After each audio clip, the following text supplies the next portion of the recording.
Welcome to the Rav's Weekly Message. This week, the Rav reveals the importance of fusing the spiritual and physical worlds and the Kabbalistic importance of Jerusalem. In the first section, known as Behar, there are 57 verses.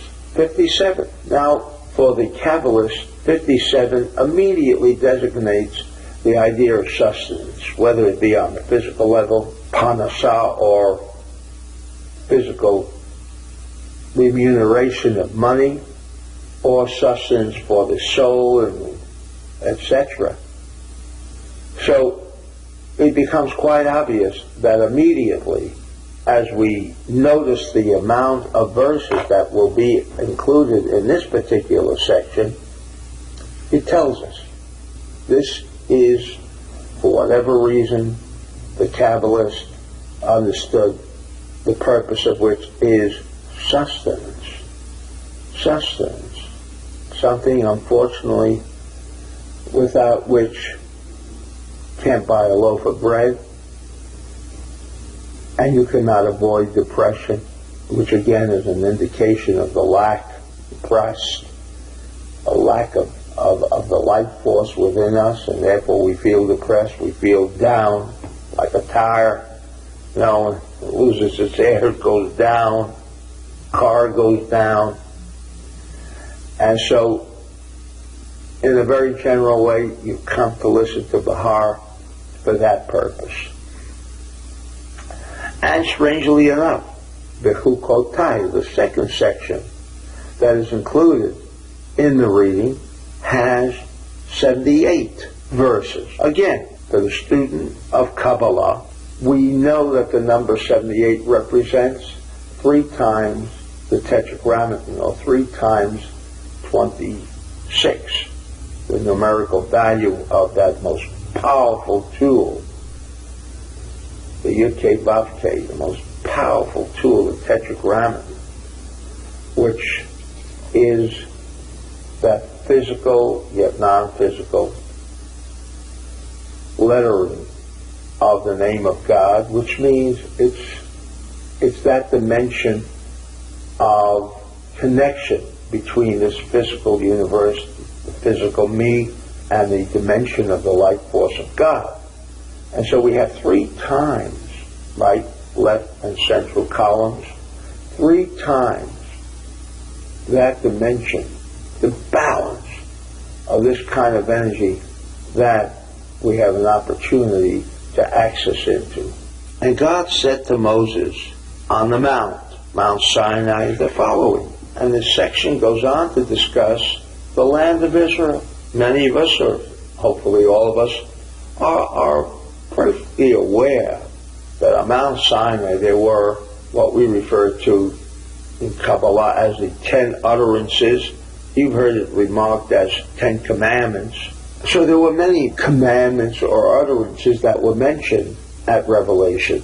And now, the first verse, which says this is what God told Moses on Mount Sinai, it goes into a whole procedure, a whole processing concerning the land of Israel.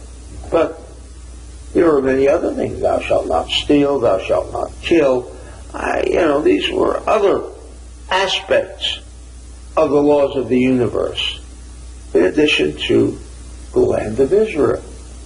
And I've always remarked, if there has ever been an area in this entire planet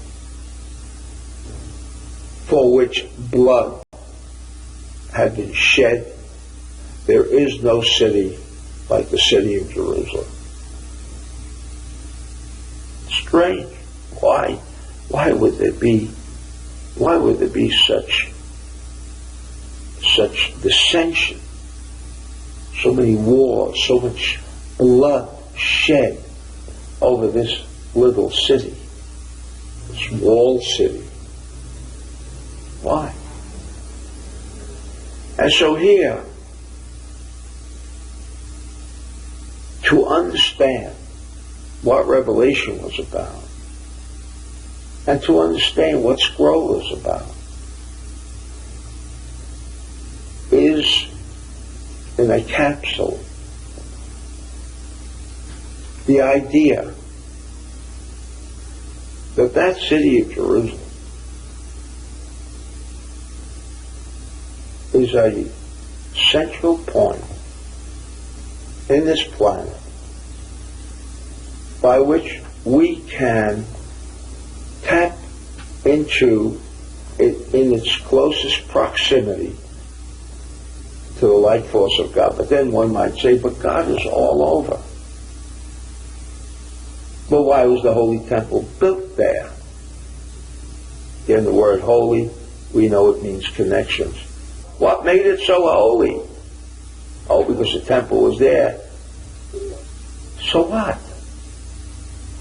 But the temple represented that physical representation that could be the link on a physical level as the 72 names.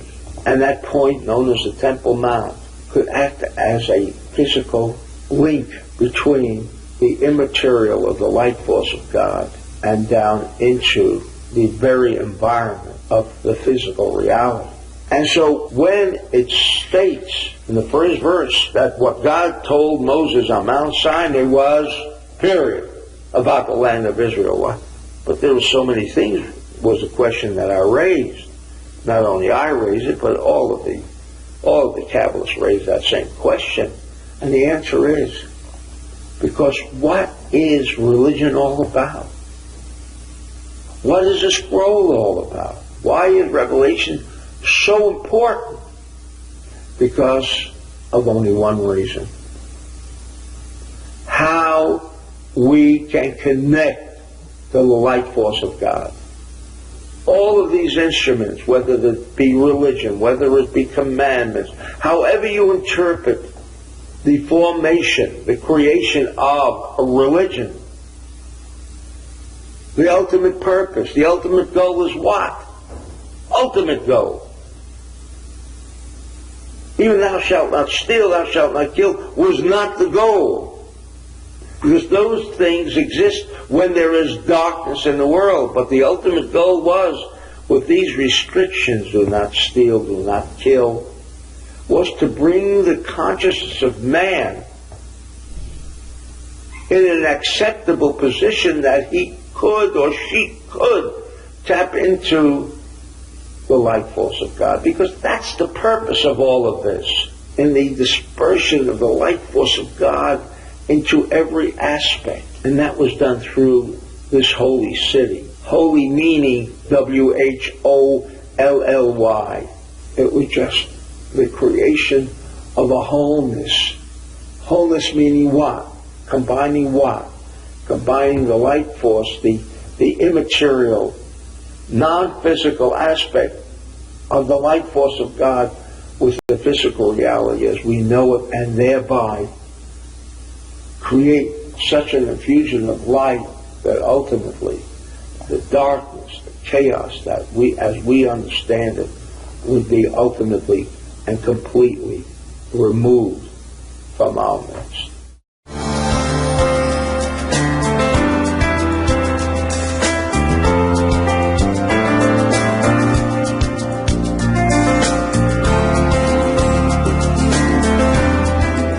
For more information on the spiritual worlds, read the Rav's book, The Kabbalah Method.